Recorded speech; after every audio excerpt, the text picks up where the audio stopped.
Guys, आज है हम लोग में बात करते हैं। आइए हम लोग स्टार्ट करते हैं। पहले जैसे आप लोगों ने प्रीवियस ईयर में हमारा काफी सपोर्ट किया है, तो ऐसा ही सपोर्ट बनाए रखें। चलिए हम लोग स्टार्ट करते हैं। पहला क्वेश्चन कि विश्व की पहली नवजात शिशुओं के लिए किस बीमारी के लिए दवा को मंजूरी दी गई है? तो ये मलेरिया के लिए, किसके मलेरिया के लिए दी गई है।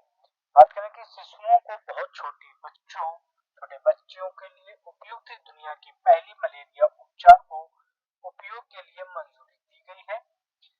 ये दवा निर्माता नोवार्टिस को गवर्नमेंट नामक अपनी नई मलेरिया दवा के लिए अधिकारियों को मंजूरी मिल गई है। मलेरिया से संबंधित अधिकांश मौतें अफ्रीका महाद्वीप में दर्ज की गई हैं। 2023 में मलेरिया के कारण विश्व भर में 5 लाख से अधिक लोग मौत के शिकार हुए थे। नेक्स्ट क्वेश्चन कि विश्व ग्रामीण विकास दिवस कब मनाया गया?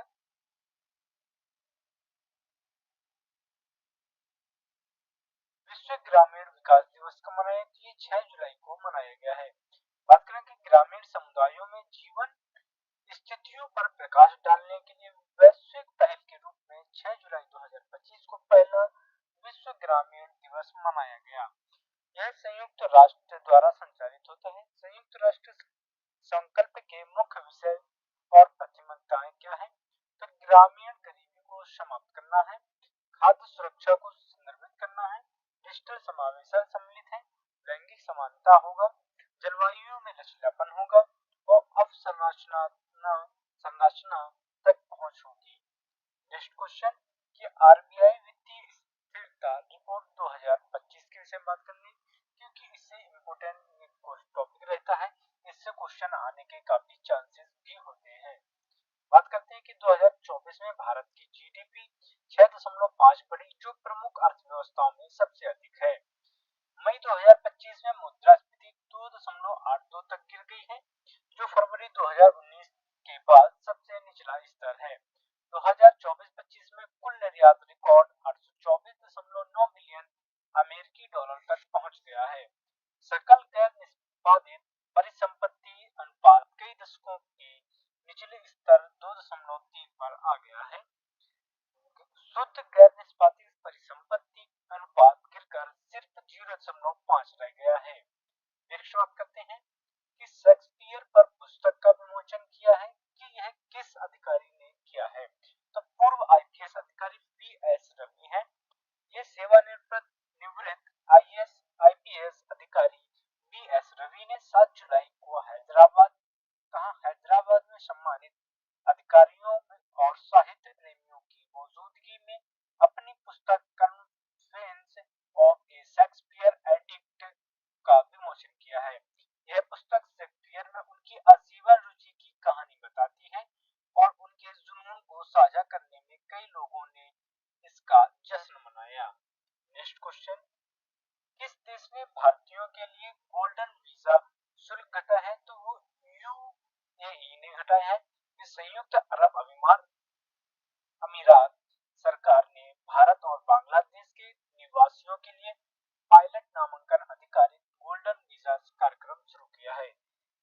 नई नामांकन आधारित वीजा नीति के अंतर्गत भारतीय अब एईडी 1 लाख लगभग भारतीय मुद्रा में 23.30 लाख का शुल्क देकर यूएई आजीवन निवास का आनंद ले सकते हैं। इसका उद्देश्य व्यापार और आर्थिक विकास को बढ़ावा देना है। नेक्स्ट क्वेश्चन कि विश्व जैव उत्पादक दिवस कब मनाया गया? तो ये 7 जुलाई को मनाया गया है। विश्व जैव उत्पादक दिवस 2021 में शुरू किया गया था, जिसे प्रतिवर्ष 7 जुलाई को मनाया जाता है। जैव उत्पादक दिवस का उद्देश्य जैव उत्पादों के महत्व के बारे में जागरूकता बढ़ाना है। विश्व जैव अर्थव्यवस्था मंच WBF एक मान्यता प्राप्त अंतरराष्ट्रीय मंच है, जिसकी स्थापना 2018 में सर्कुलर बायो इकोनॉमी पर उच्च स्तरीय संवाद और सहयोग को बढ़ावा देने के लिए की गई है। नेक्स्ट क्वेश्चन, हाल ही में अमरावती को किस राज्य सरकार ने किसे भारत का पहला क्वांटम घाटी और क्वांटम प्रौद्योगिकियों के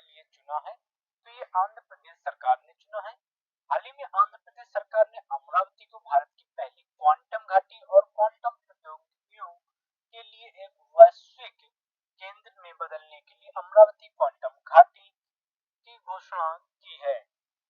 यह अमरावती को भारत सरकार राष्ट्रीय क्वांटम मिशन के साथ जुड़ी एक गहरी तकनीकी राजधानी के रूप में स्थापित करता है। नेक्स्ट क्वेश्चन, भारत का मक्का शिखर सम्मेलन 2025 का कौन सा संस्करण है? तो ये 11वां संस्करण है। केंद्रीय कृषि एवं विकास, किसान कल्याण और ग्रामीण विकास मंत्री ने मक्का शिखर सम्मेलन के 11वें संस्करण का उद्घाटन किया है। यह शुरुआत 2013 से हुई थी। इसके जो आयोजक हैं वो FICCI है। ये मक्का, जिसे अक्सर भारतीय मक्का के रूप में जाना जाता है, विश्व स्तर पर इसकी उच्चतम अनुवांशिक उपज के कारण अनाज की रानी कहा जाता है। भारत में यह चावल और गेहूं के बाद तीसरी सबसे महत्वपूर्ण खाद्य फसल है। ये हो गए हमारे 10 जुलाई के इम्पोर्टेंट क्वेश्चन और एक्स्ट्रा फैक्ट।